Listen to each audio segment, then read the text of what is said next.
Mengayuh sejarah becak. Keberadaannya hendak dihapuskan dalam sejarah. Alasannya tak manusiawi dan jadi biang kemacetan.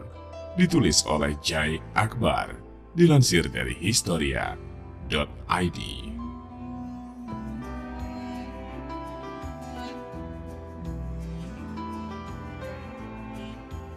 Sejarah tak pernah bisa membunuh becak.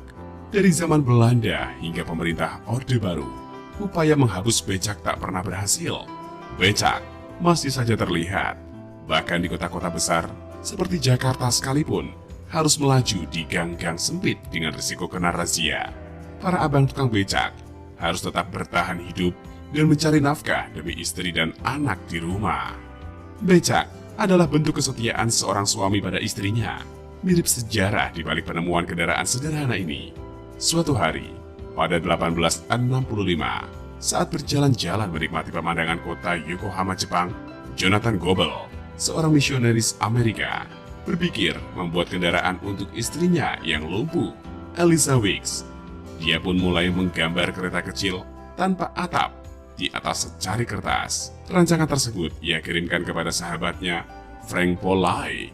Polay membuatnya sesuai rancangan Goebel, lalu membawanya ke seorang pandai besi bernama Obaida Wheeler. Jadilah becak. Becak tersebut oleh orang-orang Jepang disebut jinrikisha, kendaraan yang ditarik tenaga manusia. Keberadaan jinrikisha menarik perhatian para bangsawan. Jinrikisha kemudian identik dengan kendaraan para bangsawan. Sejak 1870, pemerintah Jepang memberikan lisensi kepada 3 orang Jepang, Izumi Yosuke, Suzuki Tokujiro, dan Takayama Kosuke untuk membuat jinrikisha. 2 tahun kemudian, sekira 40.000 jinrikisha memenuhi jalanan di Tokyo dan menjadikannya alat transportasi populer di Jepang. Popularitas becak menyeberang ke kota-kota di daratan Cina, melintasi Asia Selatan, India, menyapu seluruh Asia Tenggara, bahkan hingga ke Afrika Selatan.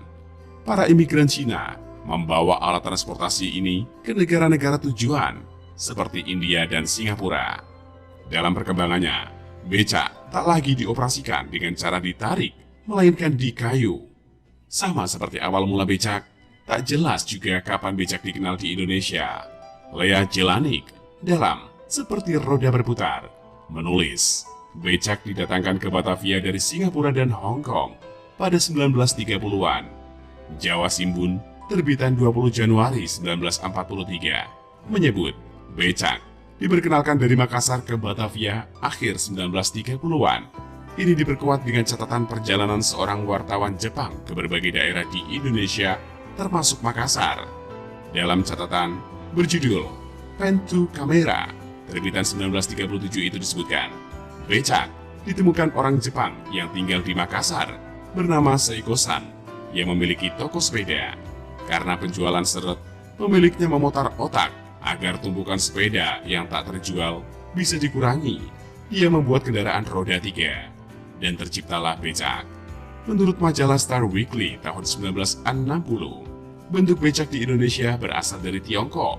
Kata becak juga berasal dari Tiongkok.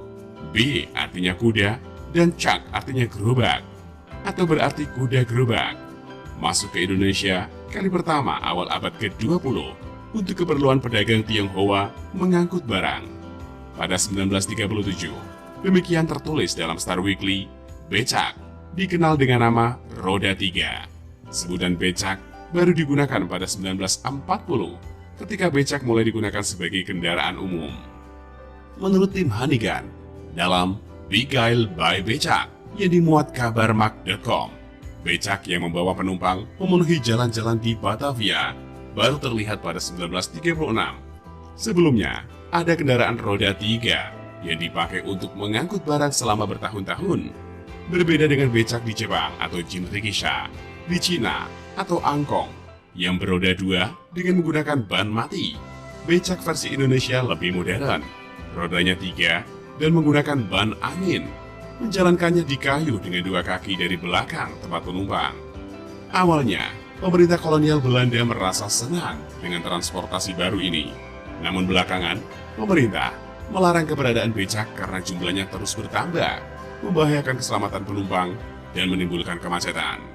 Jumlah becak justru meningkat pesat ketika Jepang datang ke Indonesia pada 1942. Kontrol Jepang yang sangat ketat terhadap penggunaan bensin serta larangan kepemilikan kendaraan bermotor pribadi menjadikan becak sebagai satu-satunya alternatif terbaik moda transportasi di kota-kota besar seperti Jakarta dan Surabaya.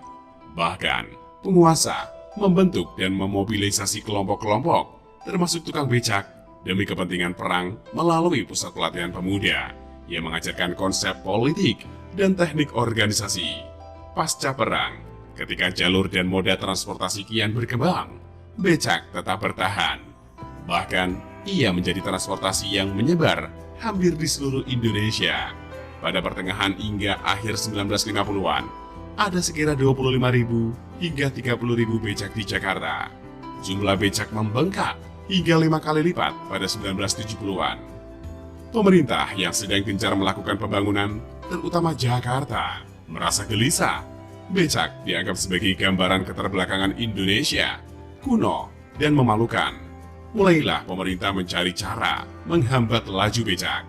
Gubernur Ali Sadikin mengeluarkan aturan mengenai larangan total angkutan yang memakai tenaga manusia, membatasi beroperasinya becak, dan mengadakan razia mendadak di daerah bebas becak.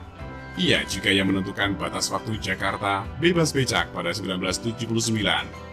Ironisnya, pada 1966, jumlah becak ada 160.000, jumlah tertinggi dalam sejarah. Kebijakan serupa dilanjutkan oleh gubernur-gubernur berikutnya, Suprapto, Wiyogo Atmodarminto, Suprapto, dan Sutioso. Becak dianggap biang kemacetan, simbol ketertinggalan kota, dan alat angkut yang tak manusiawi. Di sisi lain, becak juga mulai menghadapi pesaing dengan kehadiran ojek motor, mikrolet, dan metro mini. Pada 1980 misalnya, pemerintah mendatangkan 10.000 minicar, atau bajai, atau helicak, atau minicar untuk menggantikan 150.000 becak. Pemerintah ketika itu memprogramkan para tukang becak beralih profesi menjadi pengemudi kendaraan bermotor itu. Bahkan pemerintah menggaruk becak dan membuangnya ke Teluk Jakarta untuk rumpon, semacam rumah ikan.